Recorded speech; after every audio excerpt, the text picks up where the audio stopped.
दोस्तों अॼु हिकिड़ो दिलचस्प किस्सो तव्हां सां शेयर करे रहियो आहियां। ॾाढो मज़ेदार, तव्हांखे ॿुधण खां पोइ ऐं ॾिसण खां पोइ ॾाढो ज़बरदस्तु लॻंदो। पर हिकिड़ी रिक्वेस्ट सां त चैनल सब्सक्राइब कयो, जीअं इन टाइप जा वीडियो मालूमाती वीडियो तव्हां सां शेयर करे सघां। हीउ किस्सो आहे दोस्त ॿिनि फैमिलीज़ जो, जिन मां हिकिड़ी त ॾाढो सखावत जो मुज़ाहिरो कंदी ऐं ॿी ॾाढी कंजूस। हिकिड़ो असल में हिकिड़ी जाइ ते हिकिड़े सेठ जो घरु हुयो, भरिसां हिकिड़े मज़दूर जो।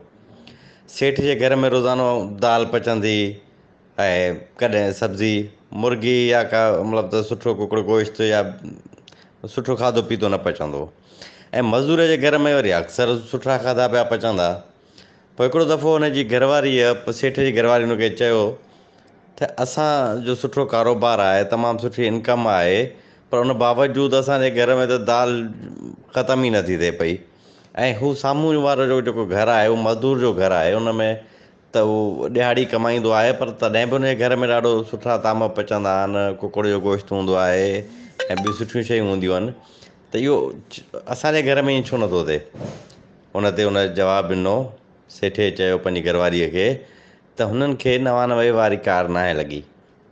हुनजी घरवारी हैरान थी वई, चई इहा 99 वारी कार छा आहे?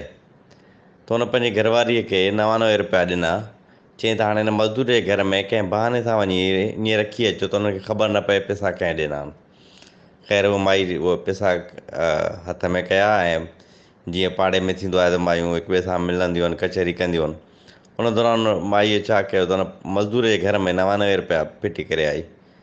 बाद में हुन माईअ पुछा की मज़दूर जी घरवारी हुन खां त बाबा दी तूं असांजे घर आई हुई आहे, इहे पैसा तुंहिंजा त न आहिनि? पर हुन चयो न, मुंहिंजा न आहिनि। मज़दूर जी घरवारीअ शाम जो पंहिंजे मुड़ुस खे त ॿुधायो त असांजे घर में 99 रुपयो लधो आहे, सो कोई मालिकी बि न पियो करे। मज़दूर ॾाढो ख़ुशि थियो, चई भला इहो सुठो थी वियो, 99 रुपया आहिनि त अॼु पंहिंजे ख़र्च मां रुपयो बचाए इन में विझी 100 रुपयो करे रख, ॾुखे सुखे में इहो 100 रुपयो कमु ईंदो। उन रोज़ानो जेतिरो उन घर जो ख़र्चु हूंदो हुन मां रुपयो घटि करे छॾियो, हुन में विझी करे उहो 100 रुपयो पूरो करे छॾियईं।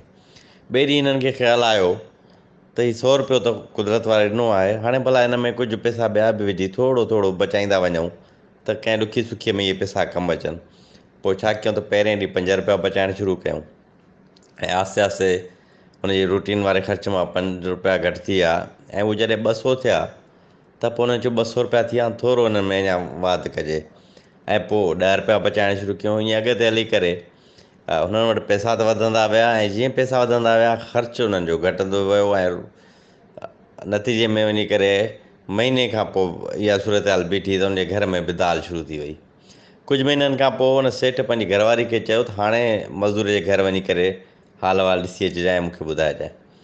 ऐं मज़दूर जे जेको आहे घर में उहा माई वई, सेठ जी घरवारी, ऐं सूरत हाल जेका ॾिसी आई शाम जो मुड़ुस खे ॿुधाईं त वाक़ई हुननि जे घर में बि रोज़ानो दाल थी पचे। त हुन सेठ पंहिंजी घरवारी खे चयो त इहा ई 99 वारी कार आहे जेका असांखे लॻियल आहे, हाणे हुननि खे बि लॻी वई आहे।